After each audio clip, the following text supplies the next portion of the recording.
Bien, vamos a continuar con la mesa 2. Ejerce como moderador don Alberto Carbajo Josa, ingeniero de minas por la Escuela de Madrid, licenciado en Ciencias Económicas por la Universidad Autónoma de Madrid, máster en Comunidades Europeas en la Escuela Diplomática, director general de Minas del Ministerio de Industria, miembro de la Comisión Nacional de Energía, director general de Operación y miembro del Consejo de Administración de Red Eléctrica Española y profesor de la Escuela de Minas en la asignatura de Economía de los Sistemas Energéticos.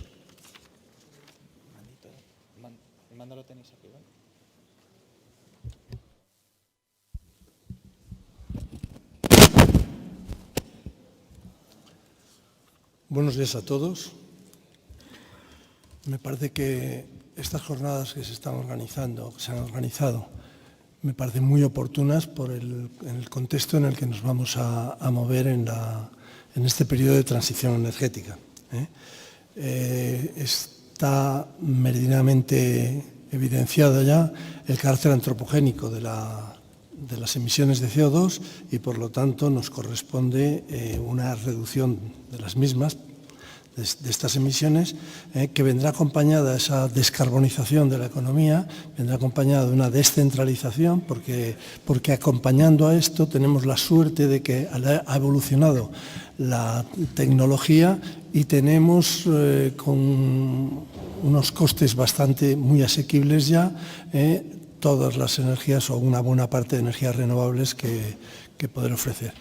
Esto, obviamente, hace más complicada la operación del sistema y también tenemos, afortunadamente, avances en los sistemas de comunicación y se va a producir también una digitalización del sistema, de manera que el proceso de transición energética se apoya en las 3Ds, la descarbonización, la descentralización y la digitalización.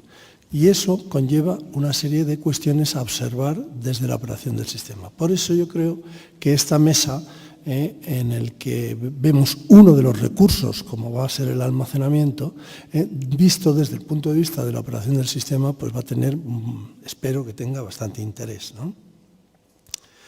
El sector energético se está enfrentando, como digo, a una transformación tecnológica y social sin precedentes.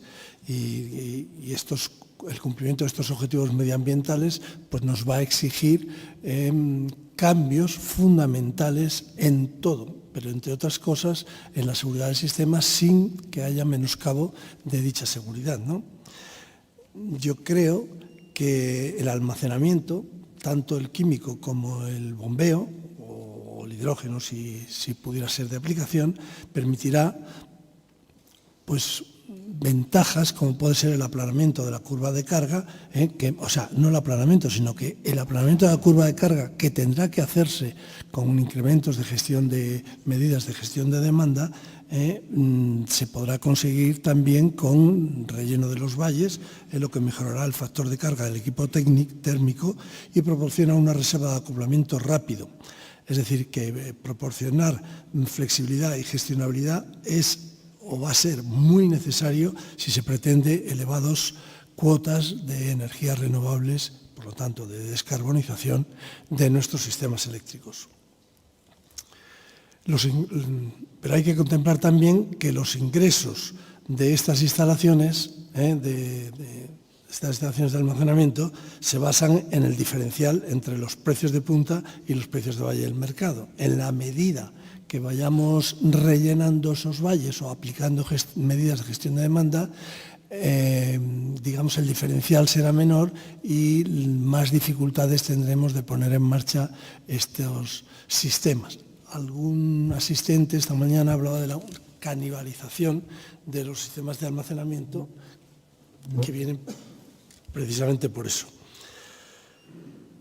Pero bueno, habrá que pensar que las fuentes de ingresos de estos sistemas de almacenamiento no solo van a estar basadas en este diferencial, sino que podrán ofrecer otros servicios y jugar en los otros mercados, en los mercados de ajuste.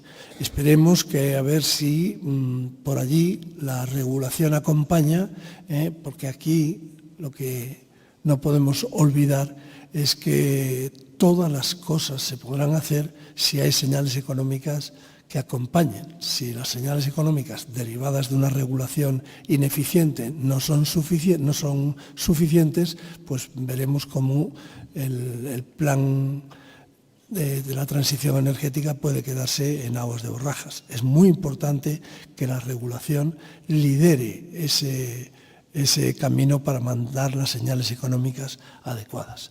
Bueno, en la mesa esta que empezamos ahora, yo creo que tenemos representantes de suficiente altura como para que nos den una visión del almacenamiento y su operación y su influjo en la operación del sistema eléctrico.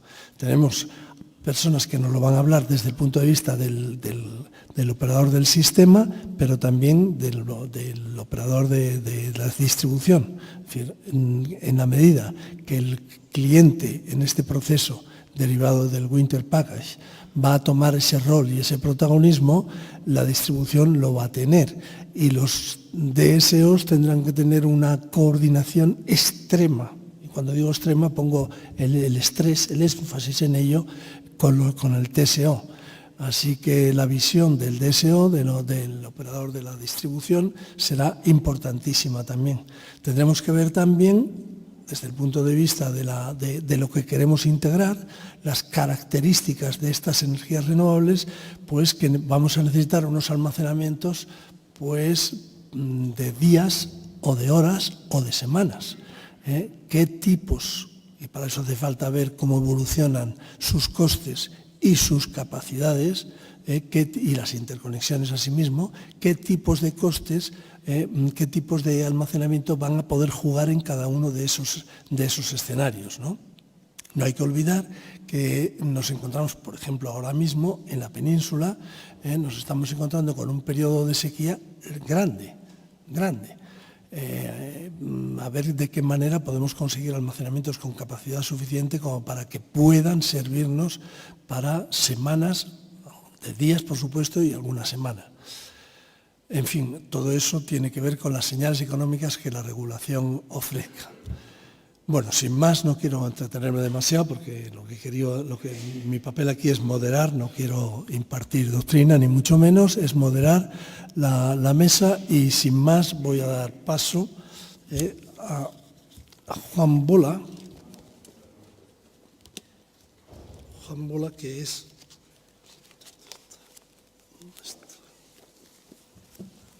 Es el primero, ¿no? Sí.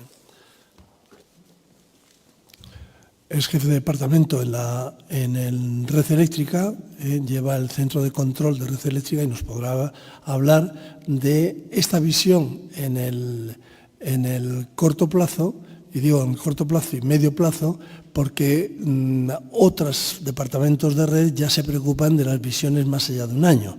Pero bueno, ya en un año ya nos encontraríamos con las posibilidades que nos ofrezca el bombeo. Espero que Juan nos ilustre sobre el tema. Gracias, Juan.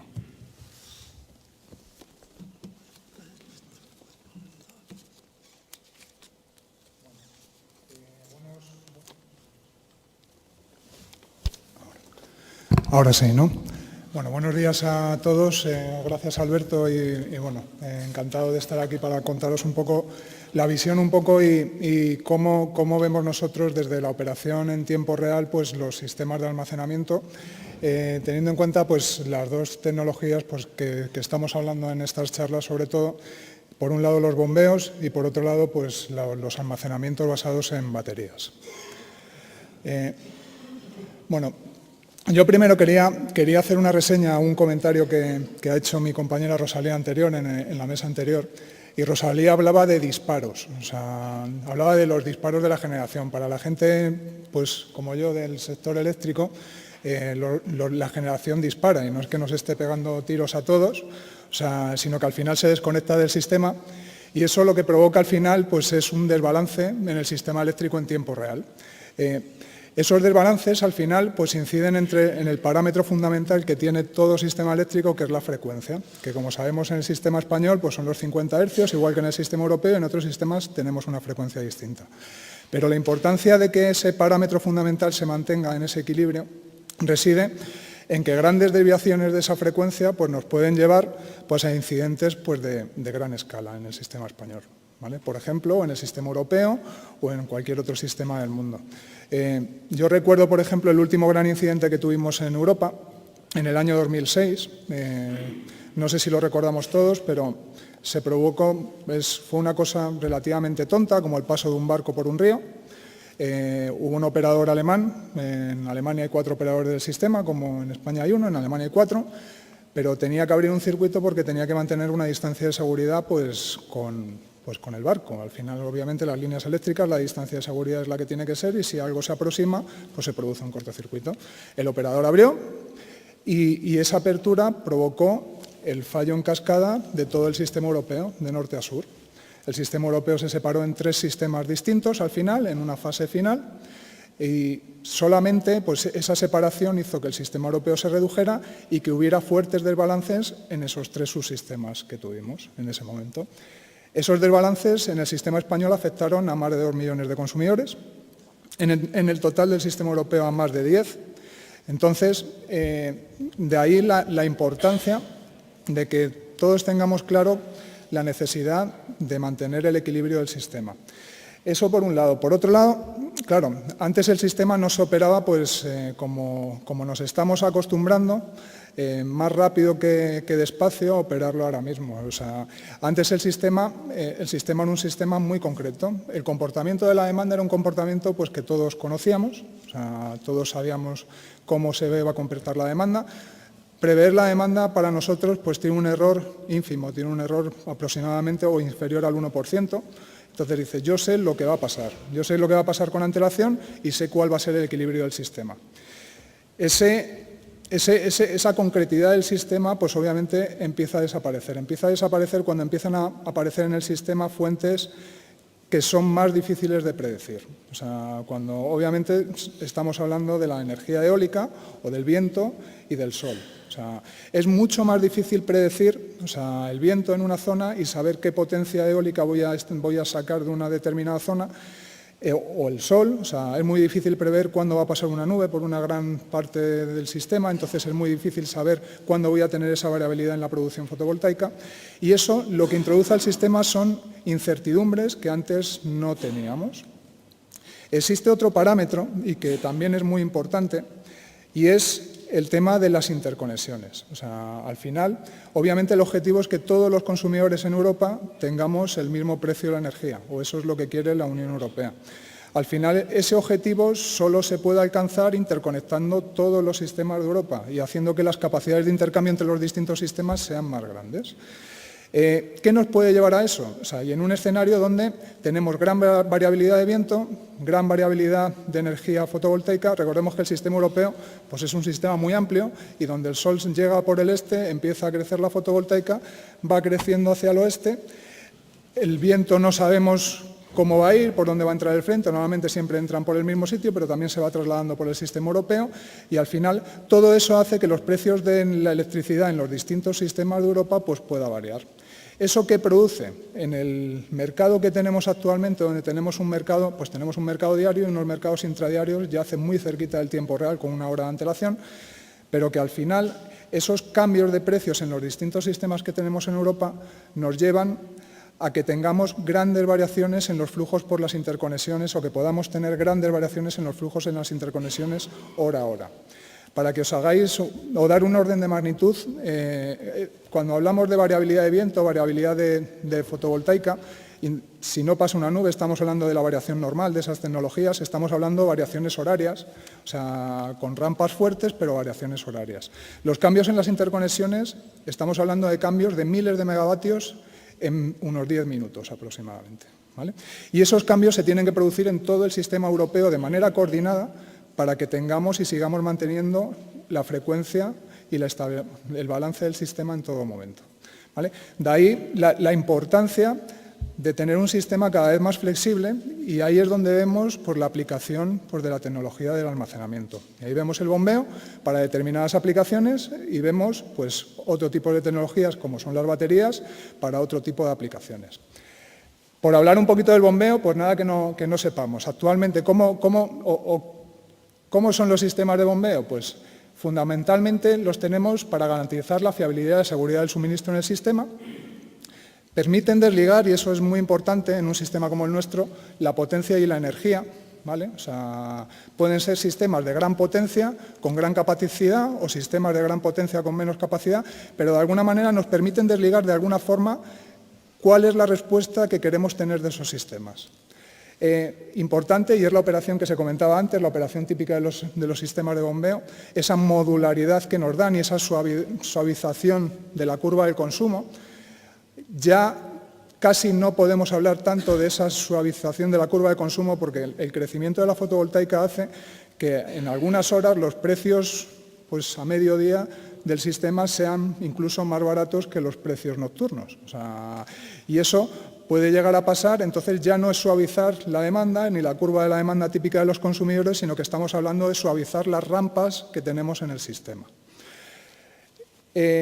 Obviamente, aglutina pues, casi más del 95% de la capacidad, también se ha comentado, y suelen ser proyectos de gran escala. Se ha comentado el proyecto de Soria-Chira en la isla de Gran Canaria, o se ha comentado, por ejemplo, la instalación más grande que tenemos en España, en la primera ponencia, la instalación de La Muela, pues, con unos 1.400 megavatios de potencia instalada y una capacidad pues, tremendamente grande.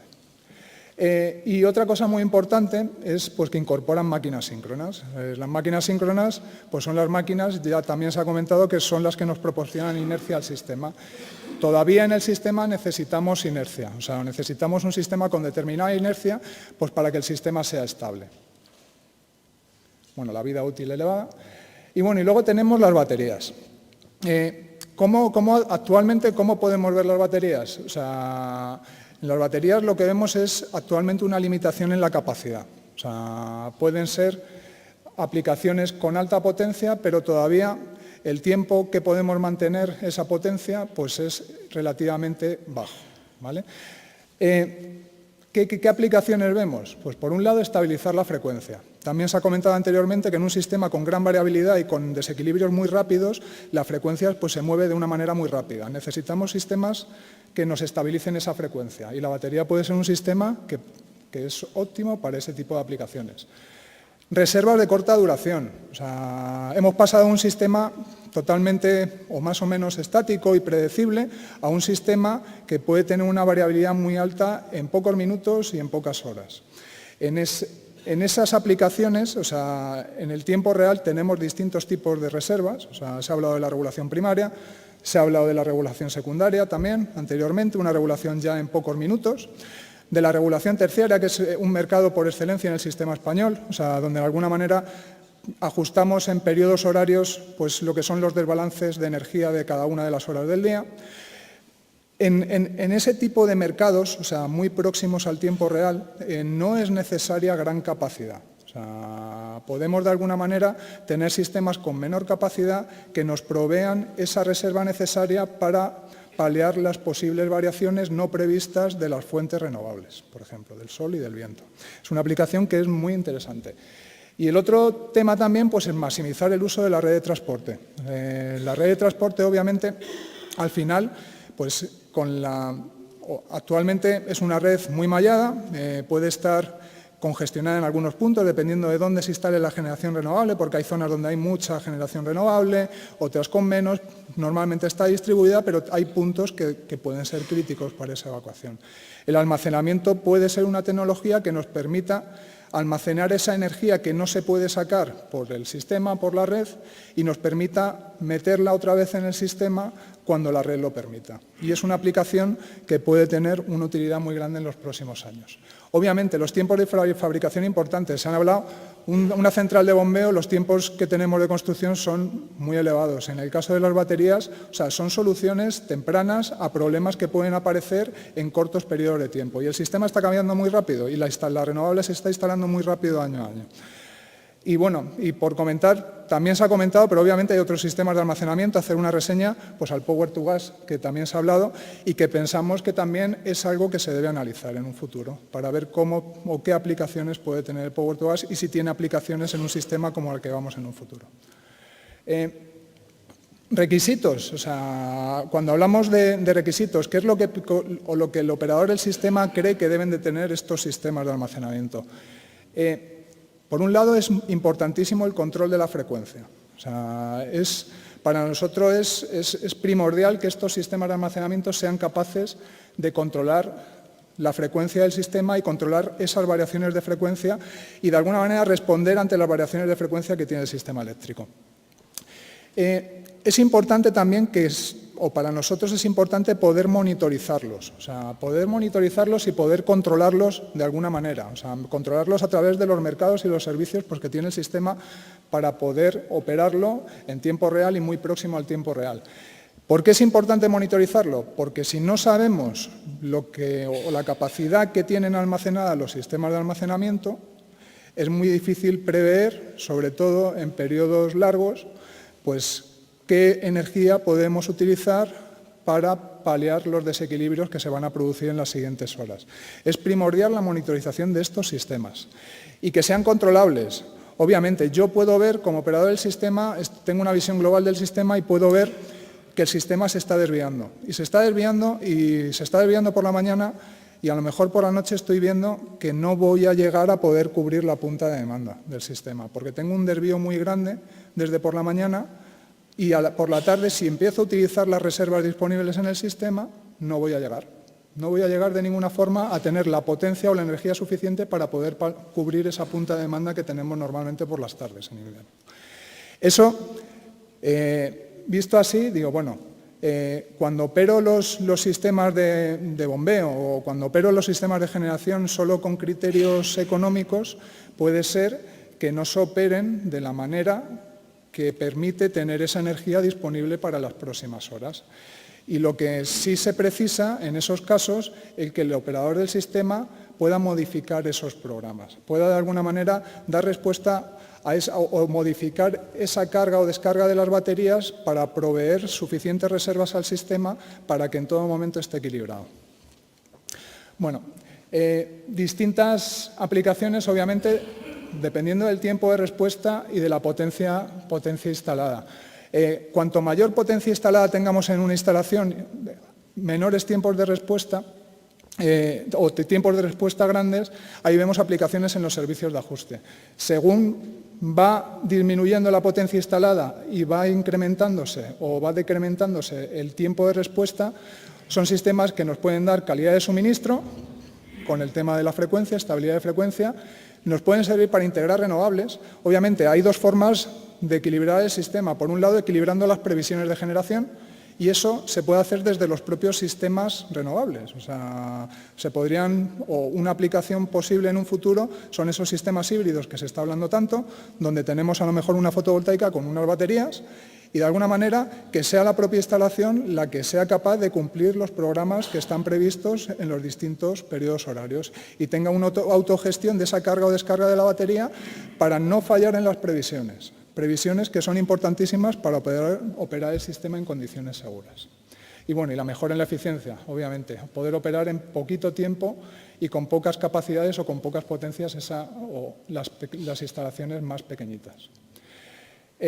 No voy a comentar mucho más sobre los sistemas de bombeo, obviamente ya hemos dicho casi 100% de la potencia instalada. Para que os hagáis una idea, cuando hablábamos de las aplicaciones estacionales, o sea, en el sistema español aproximadamente un 60% de los bombeos que están instalados son bombeos de ciclo diario, ¿vale? O sea, no son bombeos estacionales. O sea, estamos con una potencia instalada cercana a los 6.000 megavatios en el bombeo, en el sistema español, sobre una potencia total instalada superior a los 100 gigavatios. De esa potencia de bombeo, el 60% son de ciclo diario, o sea, que nos sirven para solventar esos o tener carga a lo mejor en periodos con bajos precios y poder vender esa energía en periodos con precios más altos, ¿vale? Es como normalmente se operan. Y el 40% aproximadamente son los que tenemos de ciclo estacional. Son esos bombeos que estacionalmente pues, se llenan o se vacían y de alguna manera es potencia que puedes contar con ellas para periodos mucho más largos. Ya no estamos hablando de días ni semanas, estamos hablando de periodos mensuales. Los sistemas de baterías. Tres cosas importantes que pedimos o que de alguna manera vemos en esta operación. Tienen que ser sistemas flexibles, ¿vale? O sea, tienen que ser sistemas que tengan una respuesta rápida ante variaciones bruscas de la generación de otras tecnologías. Deben permitir modelar la curva de la demanda o los requerimientos del sistema en cuanto a rampas, ¿vale? O sea, importantísimo también. Y por otro lado, tienen que tener otro tipo de servicios o el sistema necesita otro tipo de servicios, sobre todo cuando está cambiando el mix de generación. Normalmente el control de tensión, o sea, estamos hablando siempre de potencia y de equilibrio en el sistema en cuanto a generación y consumo, pero nos olvidamos de otros servicios que son importantes. Uno de ellos es el control de tensión, porque con una tensión no adecuada en el sistema, pues también pueden aparecer problemas muy serios, ¿vale?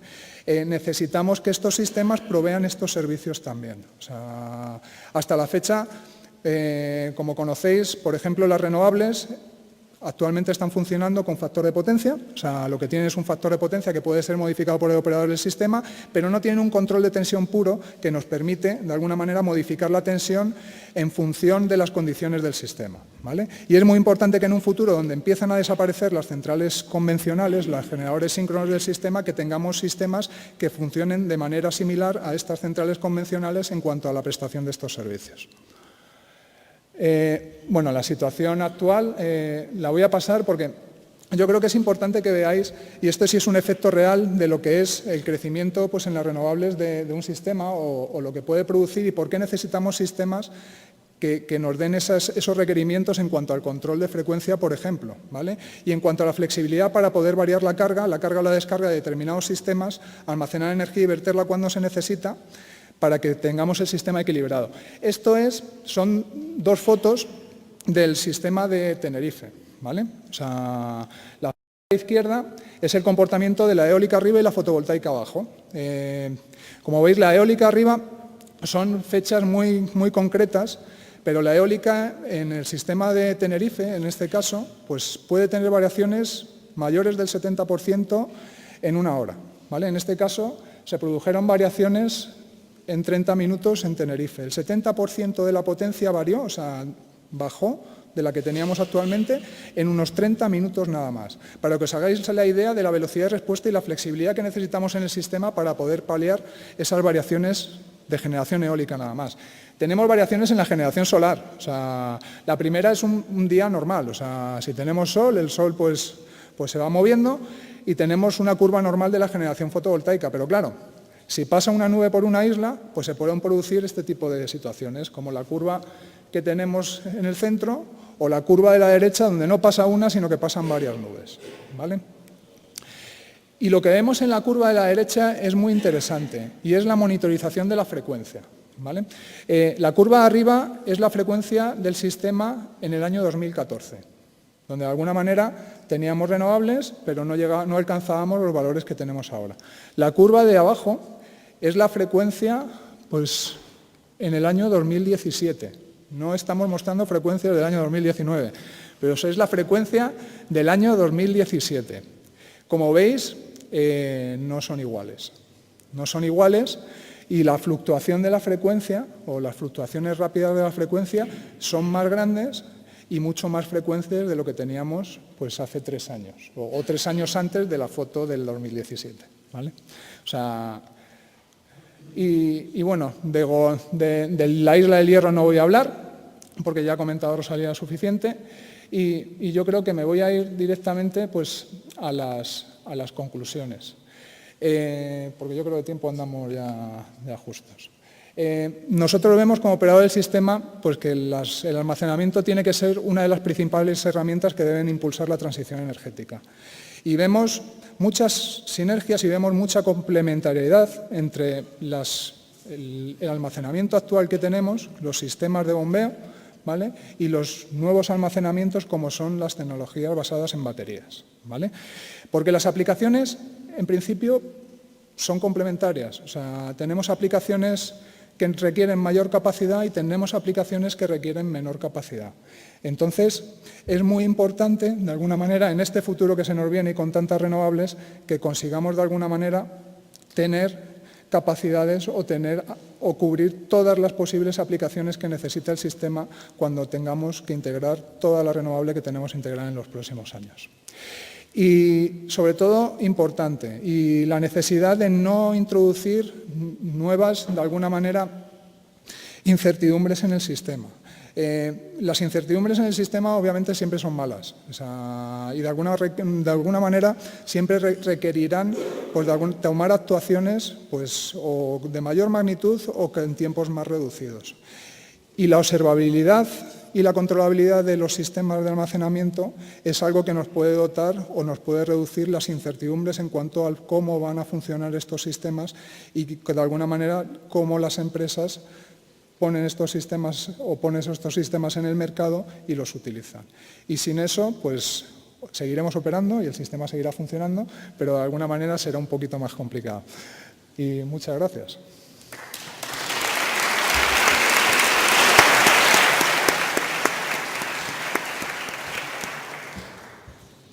Bueno, a continuación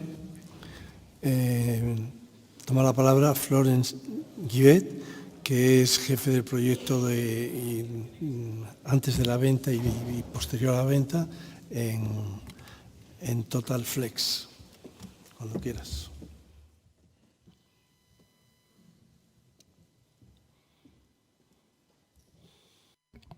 Hello. Sorry, I will have to do my presentation in English. Siento, voy a tener que hacer mi presentación en inglés, ya que mi español no es lo suficientemente, no soy lo suficientemente fluido en The goal of español. my presentation is to Y el objetivo de mi presentación es mostrarles lo que hacemos en Francia en Total Flex to y, view our vision of y mostrarles nuestra visión sobre to the grid. qué es lo que puede dar a la red como servicio. Y por tanto, Total Flex es un agregador, así que Energies. es un agregador de energía renovable. Generamos la energía en nuestras plantas solares o eólicas y optimizamos la producción y monetizamos la producción y monetizamos también la gestión de la dimensión, que es la flexibilidad de los activos industriales. Services to the grid Vamos a proveer servicios a la red in our portfolio. y tenemos estos servicios en nuestra cartera. Total Flex es parte de del nuevo sector de Total. Total Company, but no es ya una compañía solo de petróleo y gas, regarding y también está en otros negocios como del carbón, y ahora queremos crear sinergias aquí en nuestro nuevo departamento, proveyendo baterías, desarrollando proyectos, operating y Total Flex assets. está operando estos activos de Total. Estamos creando ahora Altogether un nuevo modelo de negocios y esto es la descripción del nuevo departamento. ¿Ha experimentado alguna vez un blackout, un cortocircuito? No, quizás no, un corte, pero eventos recientes en el Reino Unido with a reliable grid, we can have con una red fiable, it was in April, last April. pero This day, I think it was like 50% of renewable, esto ahora, hoy en día era 50% la producción de renovables y una serie de eventos to the blackouts. produjo el corte, el blackout, Connection with other countries. y se perdió la conexión con diversos países y por tanto pienso que el blackout, el corte, And so at Total Flex, y en Total Flex nuestra visión, nuestro objetivo es proveer servicios a la red para evitar el apagón, el blackout, y por tanto nuestra solución y nuestra visión es crear what is called un VPP, una planta, una central virtual y que lo podemos controlar por la plataforma digital. En nuestra plataforma tenemos molinos eólicos, plantas solares, eólicas, y también tenemos activos industriales y instalaciones to the grid by aerogeneradoras y estamos intentando operarlas todas conjuntamente. Y las baterías PP, and son la clave de esta VPP, o sea, de esta central virtual, y ahora les voy a explicar los servicios que estamos proveyendo, vamos a proveer. Estos son nuestros servicios principales. Podemos proveer con nuestra batería y con nuestra VPP, podemos proveer aquí tienen diferentes términos de los servicios que facilitamos, pero me gustaría centrarme en este servicio específico, que es la modulación de la frecuencia. Así que en mi ponencia voy a hablar de la reserva primaria y la SCR, que es el nombre del producto, que es la reserva primaria para la zona europea, y se lo voy a mostrar posteriormente. Sí. Bien, una visión rápida de lo que llamamos el mercado europeo. Hay solo 7 países es lo que llamamos la cooperación VCR. Tenemos todos los estados que participan en la desregulación de la frecuencia utilizando la reserva primaria, y estos son los países que posibilitan y que están de acuerdo con la regulación VCR en términos de capacidad, pero tenemos que aportar a la red y tenemos que ver cuál es la contribución al consumo. Por ejemplo, en Francia tenemos 61 megawatts de FCR que tienen que ser provistos a la red, y por el momento tenemos 7 megavatios de baterías instaladas en la red que están participando en el suministro. Bien,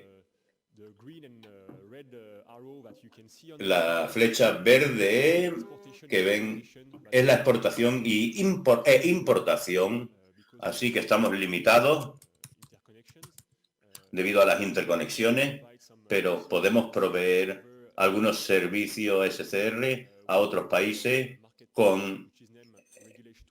al mercado, por ejemplo, el mercado alemán, que es un lugar en el que todos los días, desde el julio pasado, porque antes era una reliquia, todos los días las personas tienen una reserva primaria y la compran y lo compran en las licitaciones, en las acciones, y ahora les voy a explicar cómo funciona la reserva primaria.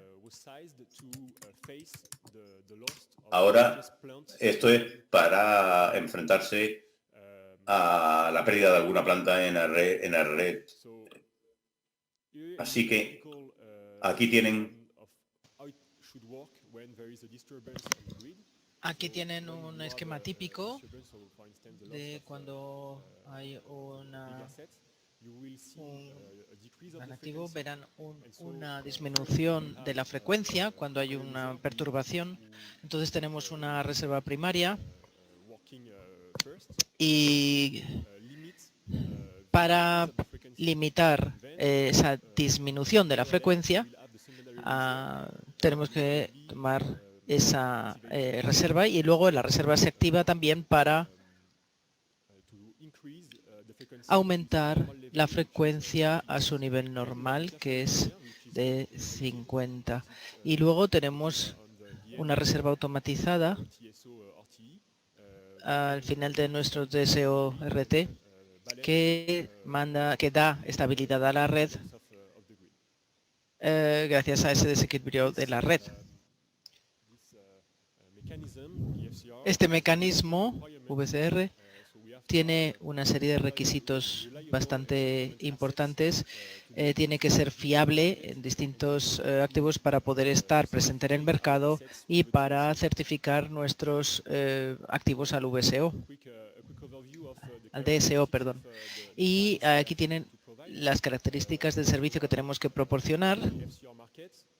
En el mercado VSO, el despacho máximo es de 50 minutos, pero con respecto a las baterías tenemos que movernos en menos de 500 milisegundos.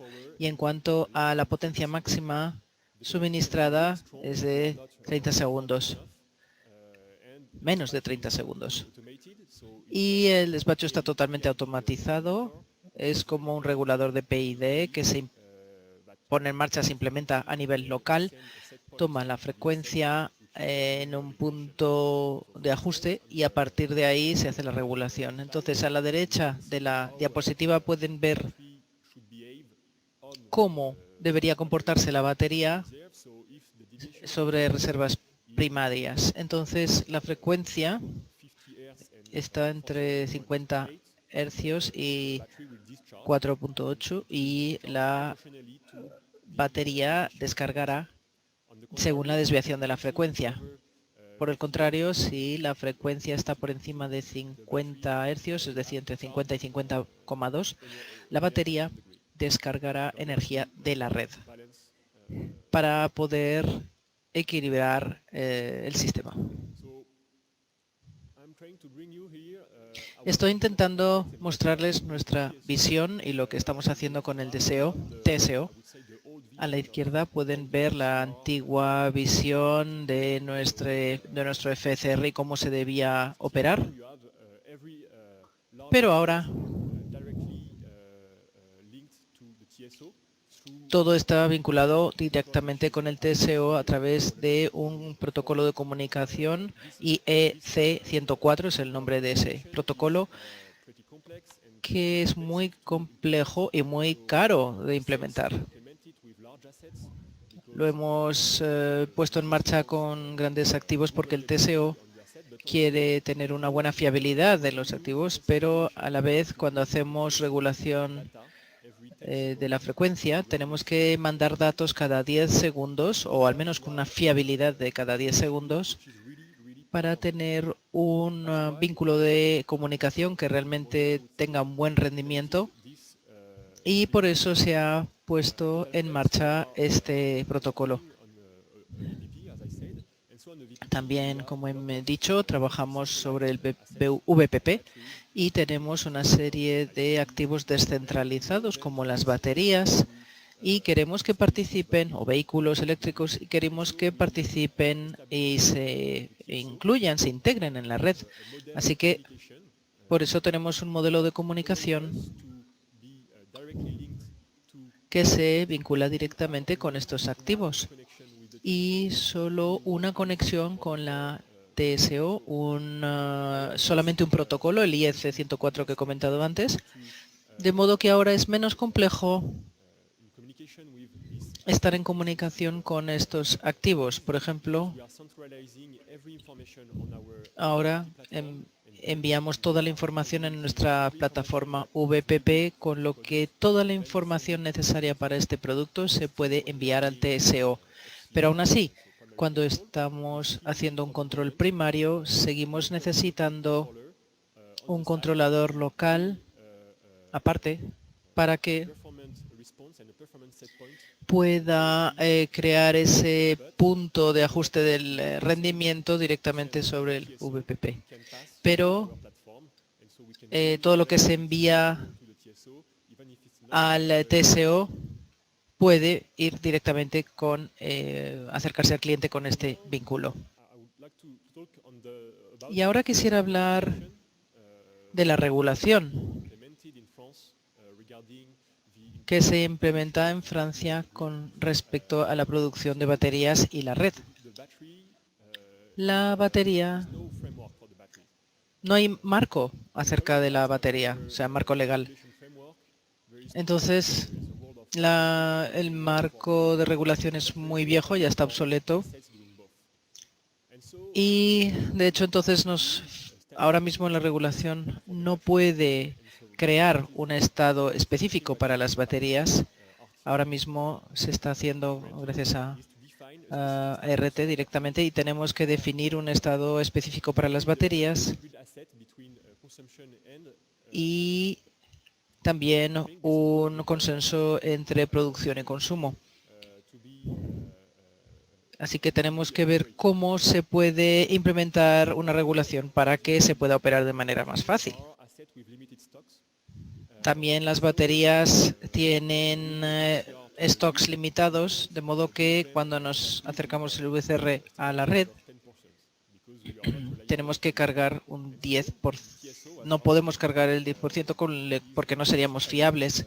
Entonces el TSO especifica cómo quiere que nosotros gestionemos el estado de carga de las baterías. Con respecto a eso sí que hay una regulación específica y les podemos suministrar así documentación específica que explica cómo gestionamos nuestras baterías y cómo se comportarán en caso de que haya alertas en la red, por ejemplo. De modo que hay una regulación específica al respecto, pero sí que se tiene que implementar mejor. Luego hay un aumento de los activos descentralizados. Antes mencioné las baterías, pero no es el único caso. El TSO y todos los gobiernos tienen que crear una regulación específica para estos nuevos activos, pero como nunca han estado antes en la red,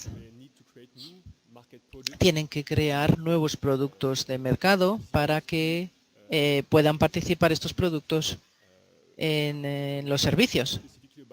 Quisiera hablar específicamente de IBIS, por ejemplo. Hoy en día, el FCR, por ejemplo, no está dimensionado para permitir participar en este mercado, porque, por ejemplo, los productos que se proponen no son fáciles de operar y así se tiene que mejorar esta situación por la TSO para que su implicación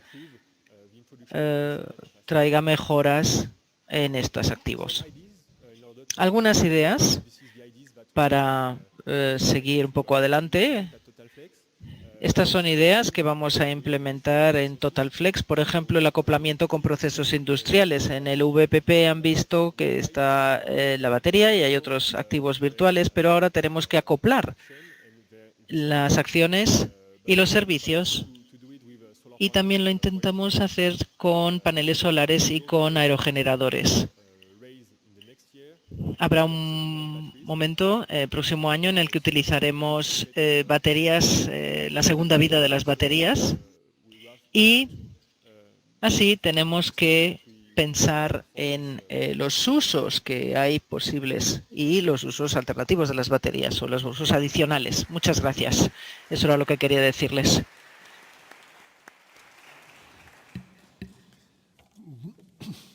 Bueno, procedemos ahora a la ponencia de Luis Santos Moro, que es responsable de innovación en EDP, Hidrocantábrico, y nos va a hablar del almacenamiento en la operación de las redes de distribución.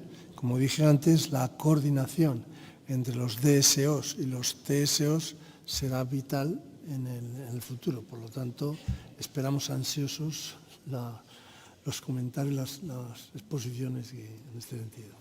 De acuerdo. Muchas gracias, señor moderador. Muchas gracias a los organizadores por permitirnos hablar en este foro.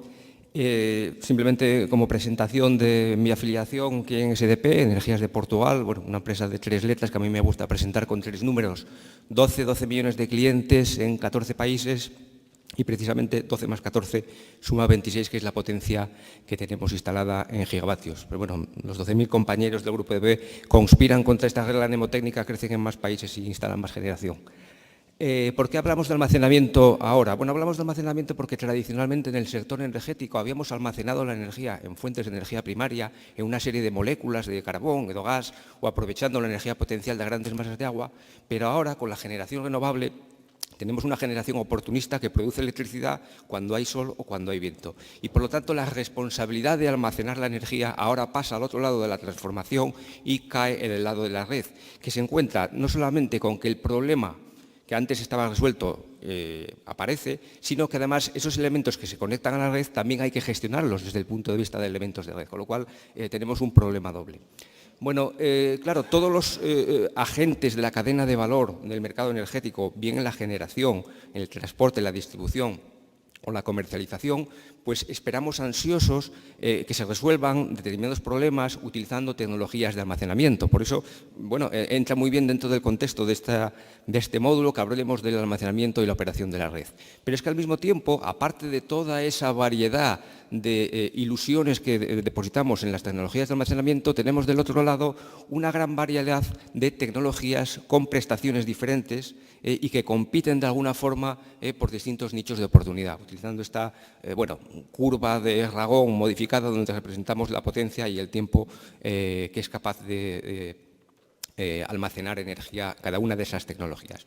Bueno, desde el punto de vista de esas tecnologías, podemos preguntarnos hoy precisamente, como homenaje a Goodenough, a Whittingham y a Yoshino, que si realmente las baterías de iones de litio son una solución para los problemas que tenemos en el ámbito energético.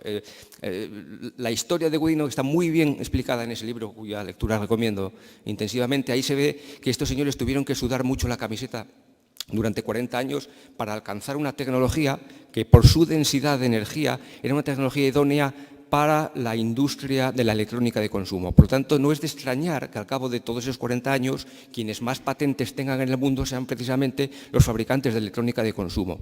Claro, estos señores tienen esas patentes, con lo cual controlan la oferta tecnológica, pero también tenían la necesidad, porque querían meternos esas baterías en el bolsillo de nuestra chaqueta en los teléfonos móviles, con lo cual controlan también la demanda de la tecnología. Y lo que estudian los alumnos en esta escuela cuando les explican microeconomía por primera vez es que si tú controlas la oferta y la demanda de algo, controlas el precio y la cantidad. Y eso quiere decir que este mercado de las baterías de iones de litio pues es un mercado de vendedor, y los otros sectores que hemos llegado después con otro tipo de necesidades y otro tipo de requerimientos, como los fabricantes de vehículos eléctricos o el sector energético, somos tomadores de precio. Entonces parece que no hay razones estratégicas que nos aconsejen poner todos los huevos en la cesta de las baterías de iones de litio, ¿no? Parece que es una tecnología que no ha sido diseñada para nosotros. No tiene sentido que ahora intentemos beneficiarnos de un desarrollo de una tecnología pensada para otros y que probablemente nos convierta pues, solamente en unos tomadores de precio y que no podamos competir en el uso de esos recursos.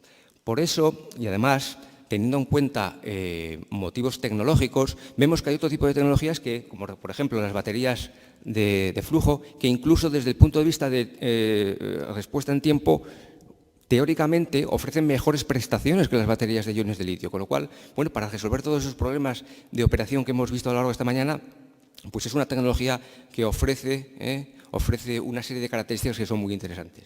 Bueno, pues con esos dos tipos de razonamientos estratégicos y al mismo tiempo operacionales desde el punto de vista de ciertas prestaciones, fue por lo que en el grupo EDP, en EDP España, decidimos hacer un proyecto de una batería de flujo redox. Una batería de flujo redox es una batería en la cual tenemos una serie de celdas separadas por una membrana y unos depósitos con un electrolito líquido. Lo que hacemos es mover el electrolito por las celdas, se produce un intercambio de iones, reacciones de reducción y oxidación que producen la energía eléctrica que nosotros necesitamos. Este esquema permite diferenciar el diseño de la potencia del diseño de la energía, porque si queremos más energía, metemos más electrolito en los depósitos. Como digo, hicimos un proyecto que desde el punto de vista de operación de la red pretendía instalar una batería de flujo a la salida de un centro de transformación en paralelo con una carga bueno, es un proyecto que pretendía desarrollar esa tecnología con socios españoles, tuvo una financiación pública, el proyecto se llamó Redox 2015, instalamos la batería no en una envolvente de un contenedor marino, sino que optamos por utilizar un edificio que teníamos de una antigua torre de desencubado de transformadores. Bueno, al tener un electrolito líquido hubo que hacer una serie de adaptaciones para poder recoger los posibles vertidos del electrolito en caso de que hubiera algún problema, y al final pues el sistema se componía de dos depósitos y un conjunto de stacks en los cuales se producían esas reacciones de oxidación y reducción. Bueno, el conjunto estaba instalado en las inmediaciones de una subestación y como carga para la prueba, pues claro, como los experimentos hay que hacerlos con gaseosa, lo que utilizamos fue unas oficinas del grupo EDP como carga para poder probar el comportamiento de la batería, ¿no? Bueno, esto es el esquema eléctrico, y los casos de uso que pretendíamos probar desde el punto de vista de operación de la red eran, por una parte, aliviar la la carga a la que estaba sometido el transformador. Como teníamos la batería en paralelo con la carga, pues lo que pretendíamos era que la batería pudiera aportar la potencia que necesitaba la carga cuando no era suficiente con la potencia del transformador. Hicimos una serie de simulaciones para ver el estado de carga, cómo se comportaba y si la batería era capaz de resolver ese tipo de problemas. El resultado era satisfactorio. Pero además de este caso de uso relativamente simple, introdujimos un segundo caso de uso, que aquí lo llamamos peak shaving, pero que en realidad lo que pretendía resolver es el hecho de que, y esta es una palabra que se ha mencionado mucho hoy, canibalización. Es decir, la batería cuando se carga está canibalizando la potencia demandada del transformador, es decir, está agravando precisamente el problema que queremos resolver. Con lo cual esta estrategia lo que pretendía era decirle a la batería: no estorbes, cárgate solamente cuando la potencia demandada sea baja, ¿no? Este es un tipo de problemas que tenemos que resolver cuando hablemos de integración en la red de las baterías. Las baterías, hay un momento cuando se están cargando que son una carga más y están incrementando el estrés del sistema. Hicimos también una serie de simulaciones que funcionaron muy bien, pero desde el punto de vista operacional, cuando nos pusimos a operar la batería, pues encontramos una serie de problemas que se traducían en que no era capaz de dar el número de ciclos que, en teoría, la batería estaba diseñada. ¿Esto qué quiere decir? Quiere decir que es una tecnología inmadura. El proyecto no fue un fracaso. Lo que conseguimos fue aprender una serie de cosas respecto a esta tecnología para ayudar en el proceso de desarrollo tecnológico y de avance de la madurez de la tecnología. Fruto de esta experiencia fue por lo que en el ámbito de la plataforma tecnológica de redes Futurred, el entonces Ministerio de Economía y Competitividad, efectivamente, pues se dirigió a nosotros para que creáramos una cosa que se llamó Grupo Interplataformas de Almacenamiento de Energía, que era un foro en el cual hacíamos una vigilancia de distintas tecnologías de almacenamiento en España, de las capacidades de los distintos agentes tecnológicos y de las oportunidades para lanzar proyectos en cooperación. Había una serie de centros tecnológicos a los que pusimos al frente de cada una de las subfamilias de tecnologías de almacenamiento. Produjimos un documento de estado de arte de las tecnologías que sigue disponible en la web de Futurred, un mapa de capacidades de todos los agentes que eran activos en las distintas tecnologías y un inventario de proyectos en los cuales estaban participando entidades españolas. El principal hallazgo de esta recopilación de proyectos es que la gran mayoría de proyectos que se hacen en España eran proyectos del almacenamiento electroquímico, proyectos de baterías, pero también había muchos proyectos de almacenamiento térmico. Y desde el punto de vista de financiación, el proyecto tipo era un proyecto que estaba financiado con fondos del entonces Ministerio de Economía y Competitividad. También había muchos proyectos europeos, pero incluso había proyectos que no tenían financiación pública en absoluto. Es decir, hay un apetito por parte del mercado de desarrollar tecnologías de almacenamiento y empresas que tienen el valor de hacer proyectos incluso sin financiación pública. Fruto de ese trabajo que hicimos en el Grupo Interplataformas de Almacenamiento de Energía, pues hemos evolucionado, hemos crecido y nos hemos transformado en una plataforma tecnológica española específica, que se llama BatteryPlat, que tuvimos nuestra asamblea fundacional el pasado día 30 de marzo. Es una iniciativa en la cual hemos aprovechado también el interés que tenía AEPIBAL, la Asociación Española de Fabricantes de Pilas y Baterías, y con una serie de centros tecnológicos pues hemos creado un grupo rector provisional que nos ha permitido lanzar esta plataforma y que nos permite crear este ecosistema en el cual las distintas entidades que estén interesadas en tecnologías de almacenamiento pues puedan encontrar un foro en el cual compartir experiencias y hacer proyectos en cooperación. BatteryPlat, a pesar de ese nombre, que es un nombre de marketing un poco oportunista, es una plataforma tecnológica que intenta cubrir todas las tecnologías de almacenamiento, es decir, almacenamiento mecánico, químico, electroquímico, no solamente baterías. El nombre de baterías lo hemos puesto porque hay una plataforma europea que se llama Batteries Europe y porque hay muchas oportunidades de enlazar con esas iniciativas europeas y pensamos que era un nombre atractivo en este contexto, ¿no? Pero, por ejemplo, hay otro tipo de plataformas tecnológicas que ya llevan muchos años haciendo cosas de almacenamiento, como la plataforma tecnológica de hidrógeno y pilas de combustible o Solar Concentra, y nosotros no venimos a estorbar, es decir, no queremos duplicar y repetir los esfuerzos que están dedicando las entidades que ya participan en las plataformas. Lo que vamos a tener es un mecanismo de cooperación total para encontrar todo tipo de sinergias entre los trabajos que han hecho esas plataformas y cuyos resultados nosotros hacemos nuestros e incorporamos dentro de nuestro propio ecosistema. Y ya para finalizar, solamente quiero acabar con esta diapositiva de una frase que dijo Bill Gates hace 3 años, ¿no? Que decía que él estaba metido en 5 proyectos de empresas de baterías y todas lo están pasando mal. y decía, claro, que no me arrepiento de haber invertido, pero todos los esfuerzos de baterías en los que estoy involucrado están encontrando que tanto el tamaño del mercado como demostrar las tecnologías están resultando más difíciles de lo que esperábamos. Bueno, esto le pasa a Bill Gates, le puede pasar a cualquiera. Lo que quiere decir es que hay muchas tecnologías de almacenamiento de energía con distintos grados de madurez y, bueno, el señor Kudinov a los 97 años le dan el premio Nobel de Química porque ha estado sufriendo y sudando la camiseta durante 40 años. Lo que tenemos que tener es la ambición estratégica como sector energético y como país de buscar otro tipo de tecnologías en las cuales poder, bueno, desarrollar iniciativas industriales y alcanzar el liderazgo. Probablemente haya trenes que ya hayan salido y que ya no vayamos a recuperar.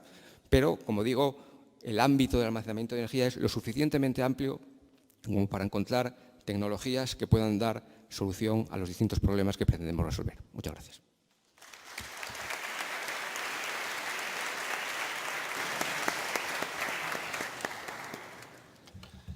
Bueno, después de las exposiciones efectuadas, tenemos la oportunidad y el disfrute de tener a los ponentes a nuestra disposición. Yo creo que han sido muy interesantes, nos pone de manifiesto que sí, que efectivamente tenemos un problema. Lo que pasa es que yo la visión que tengo del cambio climático no es tan catastrofista porque sí que confío en la tecnología, ¿no? Y veo que efectivamente cuando dimos el paso y dijimos, bueno, renovables, pues esto presentaba un problema para la operación del sistema, ¿no? Y entonces pensamos que había que hacer cambios.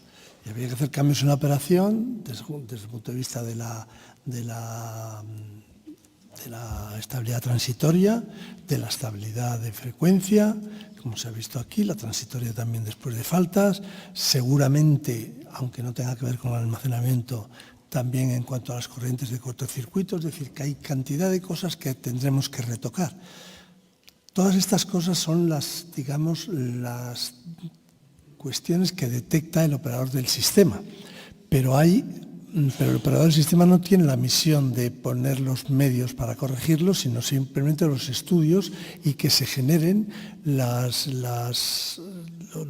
esos recursos a través de los incentivos económicos que ofrezca la regulación. Posiblemente aquí es donde nos encontramos un poco más retrasados.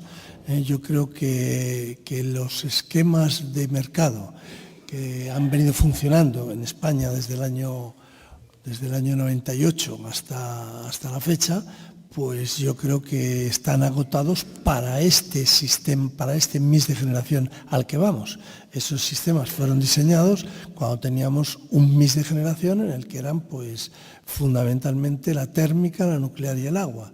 Y ahora pues no vamos a tener mucha térmica, la nuclear tiene un horizonte limitado y el agua es la que es. Y en cambio han aparecido fundamentalmente las renovables. Por lo tanto, posiblemente algunos de los esquemas que se diseñaron para ese mercado no son suficientes ahora. Pero ahora lo que estamos viendo es que surgen otros mercados, o que pueden surgir otros mercados. Mercados de capacidad, mercados de servicios complementarios que están en mantillas, es decir, yo creo en su revisión me refiero.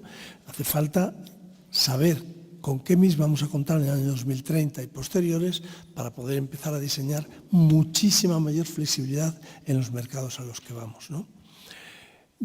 Yo creo que esto es un problema como lo de las cerezas, ¿no? O sea, caminamos hacia las renovables, empezamos a tirar y vimos que tienen problemas que es decir, tienen muchísimas ventajas, es energía autóctona, es energía limpia, ahora además es una energía barata, pero tienen problemas desde el punto de vista de la operación, su aleatoriedad, su difícil predictibilidad, su intermitencia, y hay que buscarles soluciones. Entonces tenemos unas soluciones en la operación que he dicho y también en los almacenamientos. Y ahí nos vuelven a surgir nuevas incógnitas o nuevas incertidumbres. Algunas, las más evidentes, que ya han salido en 3 o 4 ocasiones a lo largo de la mañana, en los aspectos relativos a la regulación para que mande señales suficientes que eviten la canibalización que se produce, pero no solo también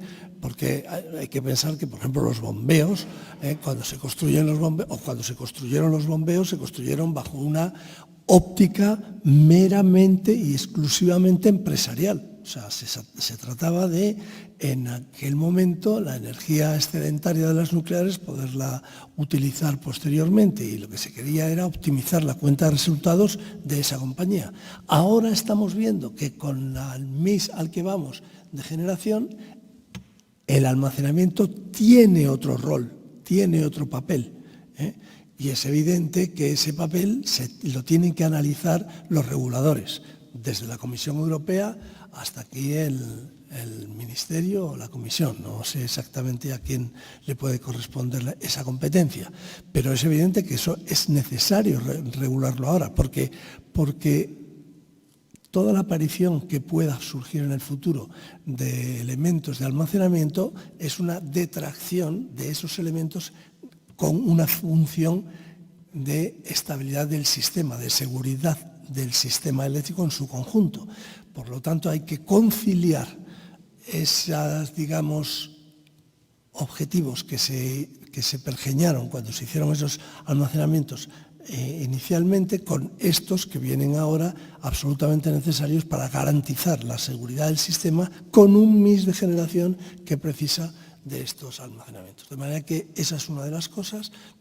Tiene que ver, obviamente, o lateralmente también con la titularidad, pero existen fórmulas para salvar este tema, como pueden ser nuda propiedad con un fee y después contratos de gestión o lo que sea. Es decir, pero parece que el cumplimiento de la observabilidad y de la controlabilidad tienen que estar en manos del único operador del sistema. Pero esto me lleva a otra cuestión. La otra cuestión es la descentralización que se va a producir, y el rol que va a tener el operador del sistema pone de manifiesto ese papel que van a tener los DSOs.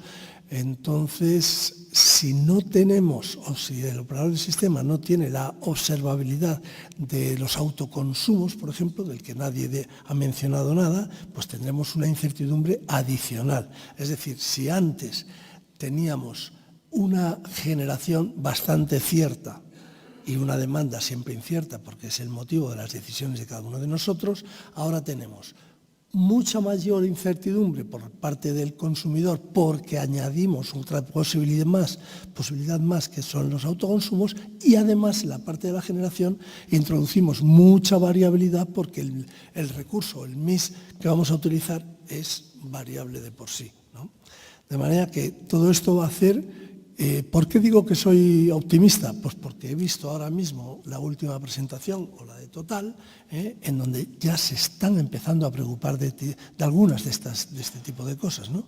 Y en ese sentido yo creo que, obviamente, a lo mejor no tenemos mucho tiempo y empiezan los efectos del cambio climático antes de que maduren algunas de las tecnologías, pero por lo menos tenemos puestas muchas neuronas en esa dirección, ¿no?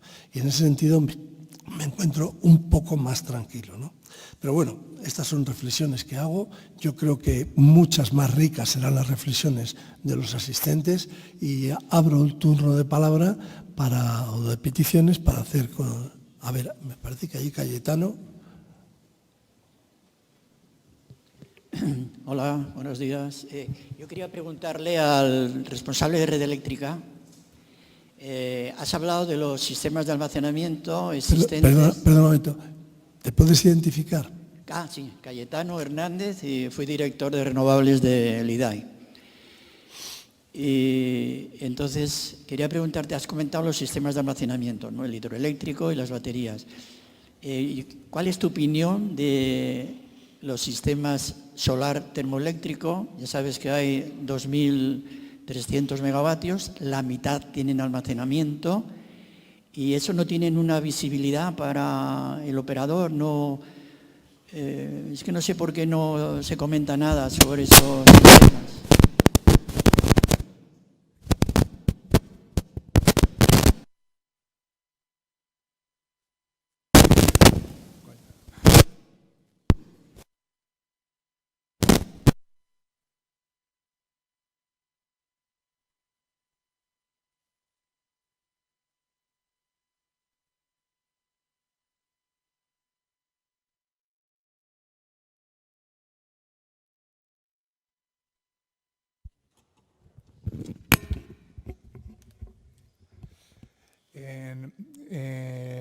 Sobre todo he hablado de los sistemas eólicos y fotovoltaicos, no porque la solar termoeléctrica no sea una tecnología que de alguna manera proporcione esos servicios que vamos demandando con el comportamiento del sistema, sino de alguna manera porque es la previsión que tenemos en España de desarrollo de los sistemas renovables en un futuro, y con el borrador que tenemos del PNIEC, pues vamos hacia eso, más el desarrollo de la fotovoltaica y más el desarrollo de la eólica.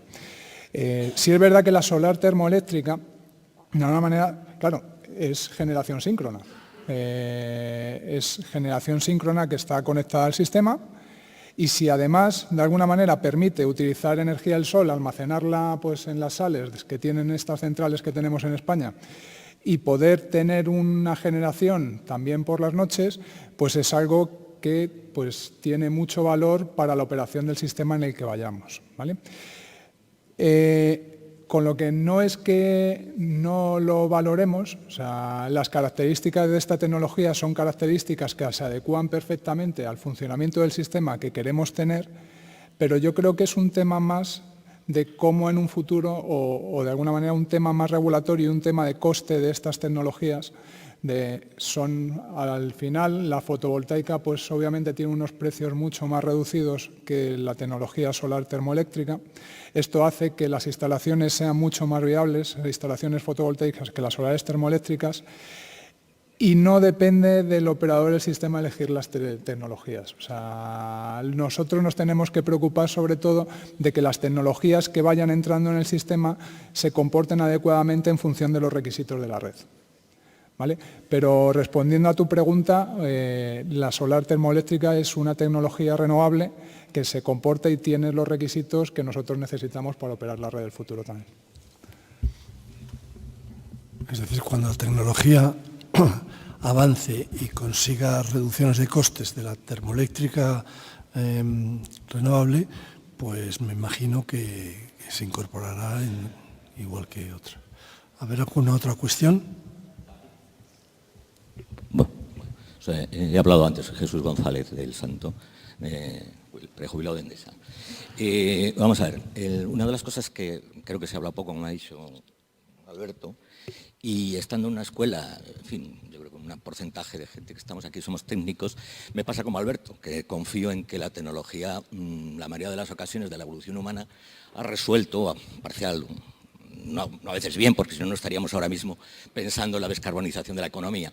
Por ir a la pregunta directa y para que lo comentéis, me ha faltado, y me falta siempre que analizo esto, el abrir el sistema a un sistema muy distribuido, descentralizado, me pone primero la dificultad de la red de distribución, que yo a los de mi empresa les decía que tenían que agilizarse, porque no es una red pasiva, pasa a ser una red activa, y ser una red activa con compromiso, porque también hay una alimentación de los cortocircuitos en sentido contrario. Normalmente red eléctrica alimenta de la red de transporte hacia la distribución cualquier cortocircuito. Ahora es bidireccional, es decir, la acumulación de generación en el lado del consumo y en la baja tensión es una alimentación, con lo cual cambia completamente la infraestructura en tiempo dinámico. Bueno, todavía no hay por ahí la pregunta. La pregunta mía es, a mí la tecnología no me sorprende, tampoco me sorprende la incertidumbre, lo digo por red eléctrica, la incertidumbre de que va a ocasionar los fenómenos climáticos, porque son estudiables y no, en fin, de alguna manera lo podemos controlar. ¿Qué me parece que falta en la ecuación? El comportamiento humano. Para mí una de las cosas que más me preocupan, quizá ahora que tengo tiempo de reflexionar, es que con estos cambios paradigmáticos, le hemos llamado, o sea, la palabra paradigma ha aparecido siempre que empezamos con hablar de estas cosas, para mí el cambio paradigmático es la respuesta del cliente, que ya no es un cliente pasivo, que es un cliente activo, que tiene además capacidad de intervenir. Yo hablaba con los jurídicos del sector eléctrico y me decía, oye, supongo que esto se arbitrará algún tipo de responsabilidad. Es que al cliente, cuando es pasivo, recibe la electricidad y él paga el precio y se acabó. Cuando se acumulan agregaciones de consumidores y tal, con vertidos de generación, hay que asumir un papel activo jurídico. También puedes meterte en un lío a la hora, digo, por reflexionar un poco.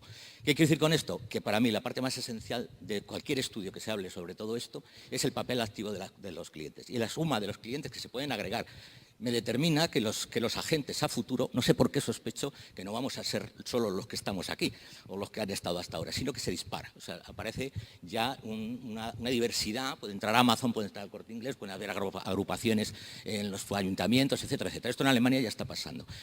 ¿Qué quiero decir? En los elementos de incertidumbre y ecuaciones de riesgo para red eléctrica, para velar la seguridad del sistema, hay que meter el comportamiento humano. O sea, el ser humano ahora mismo, en fin, si realmente se le da libertad para entrar en este asunto, en fin, eso, pero aunque nos pese a veces tener el control sobre todo, porque la palabra control la escucho mucho, yo he estado en un centro de control, lo he llevado, pero es que tenemos ahí una incertidumbre, más que el clima, que es que el comportamiento puede cambiar y radicalmente. Es decir, los clientes de repente al CERCOEL de red eléctrica le pueden cambiar radicalmente, el comportamiento. Bueno, radicalmente no lo hacen, pero sí que pueden cambiar el comportamiento. Y eso es una incertidumbre para mí muy interesante que en la ecuación hay que meter. De acuerdo.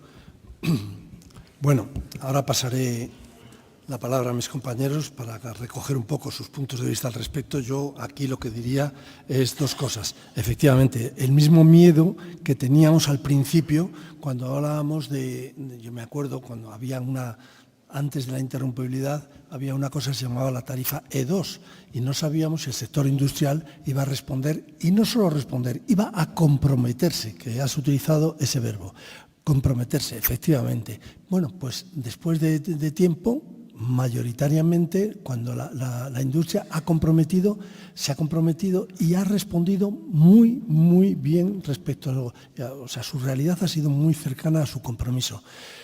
¿Qué es lo que hay que hacer ahora? Que habrá que extender ese tipo de cosas que es capaz de hacer la demanda, es verdad que la demanda industrial, a otro tipo de demanda quizás un poco más caótica, es verdad, ¿no?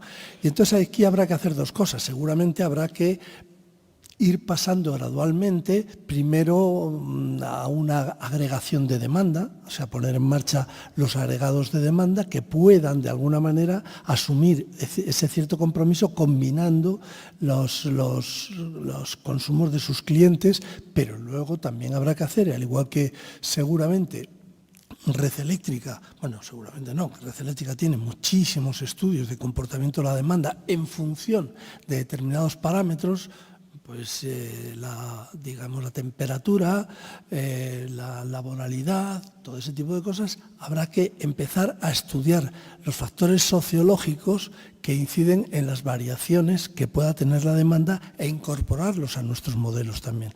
No es un tema fácil, es un tema que yo también alguna vez lo he pensado, porque no sé por dónde meterle mano, pero afortunadamente viene gente joven detrás que sea posible que vea de qué manera en la demanda se puede hacer jugar pues, cuándo son los almacenamientos, los autoconsumos, todo ese tipo de cosas. Evidentemente es otra incertidumbre adicional a tener en cuenta.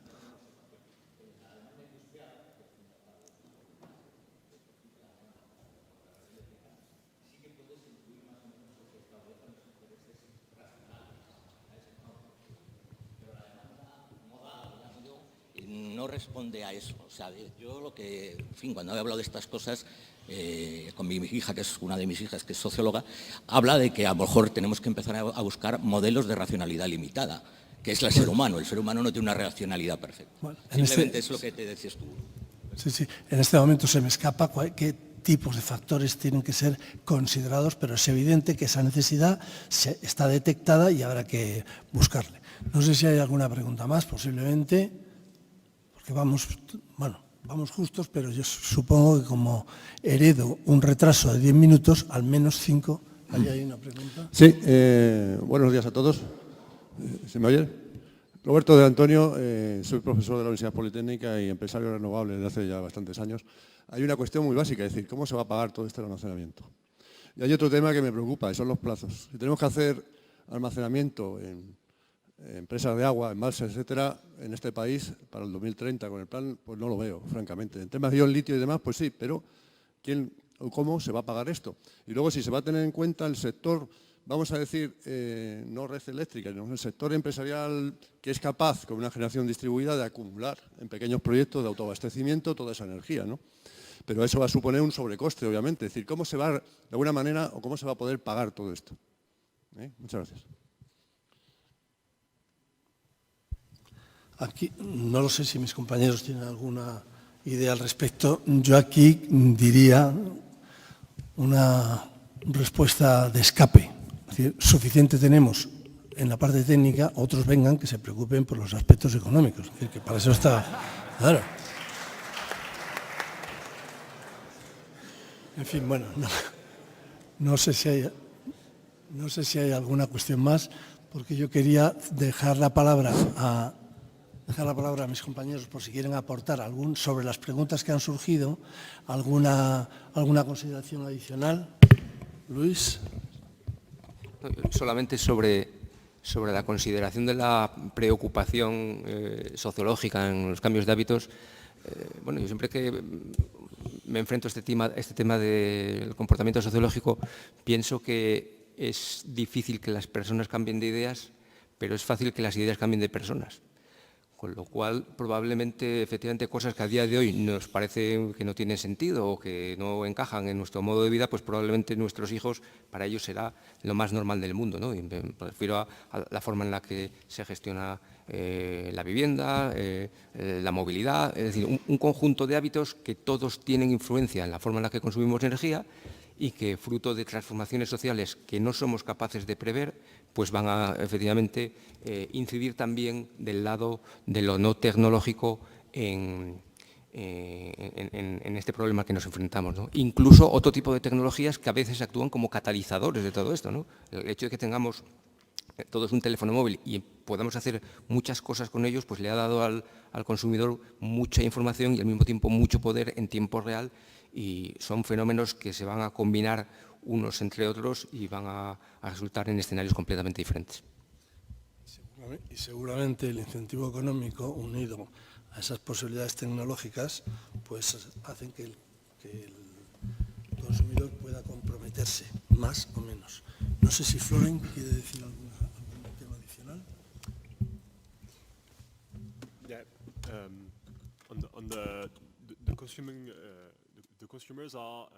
Los consumidores cada vez más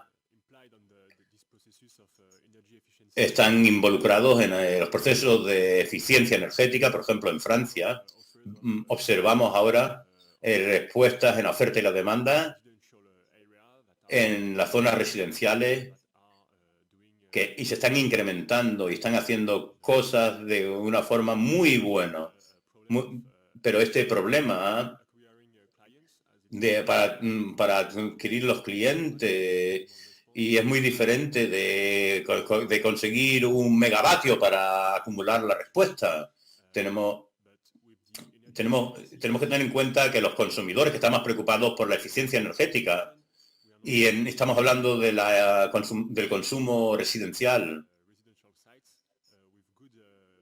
necesitamos instalaciones residenciales con buen rendimiento y con un buen pronóstico sobre cuál va a ser el desarrollo futuro del mercado. No desde la perspectiva social y el cambio del comportamiento del consumidor, pero sí desde la perspectiva técnica.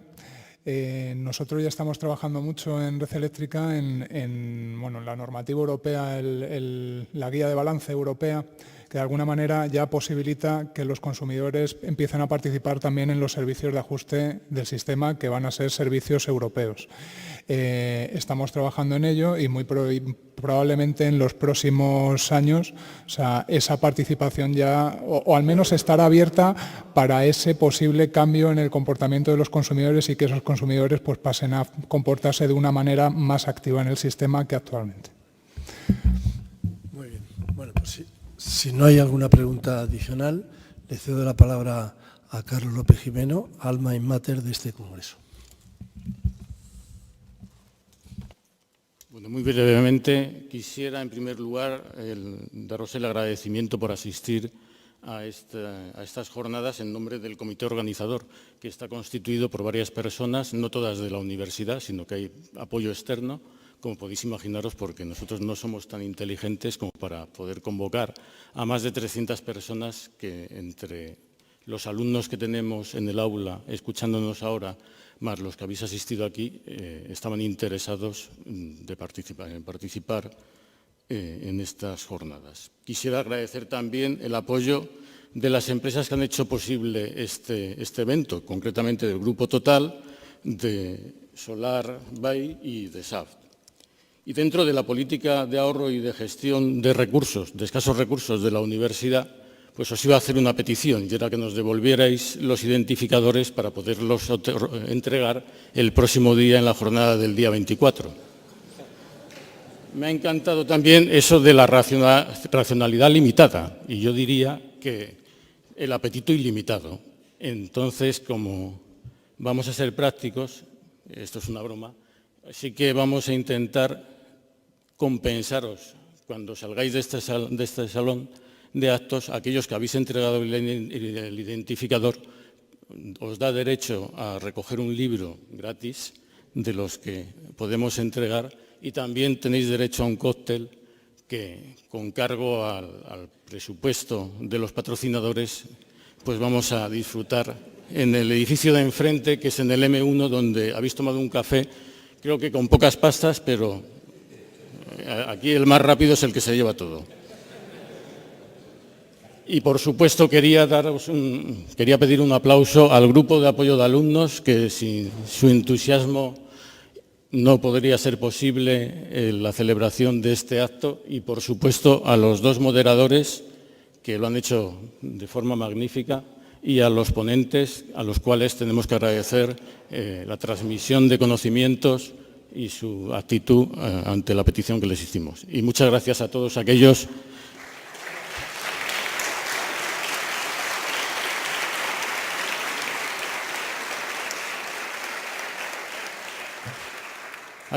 que por primera vez visitáis la Escuela de Minas. No somos tan raros, somos una ingeniería más que además disfruta de unas instalaciones tan valiosas como este salón de actos, y también aquellos que no lo sepan, tenemos una mina subterránea en este emplazamiento. Aquellos que tengan interés podemos recibirles algún día, tienen que venir con casco y con botas para poder acceder a la mina. Muchas gracias.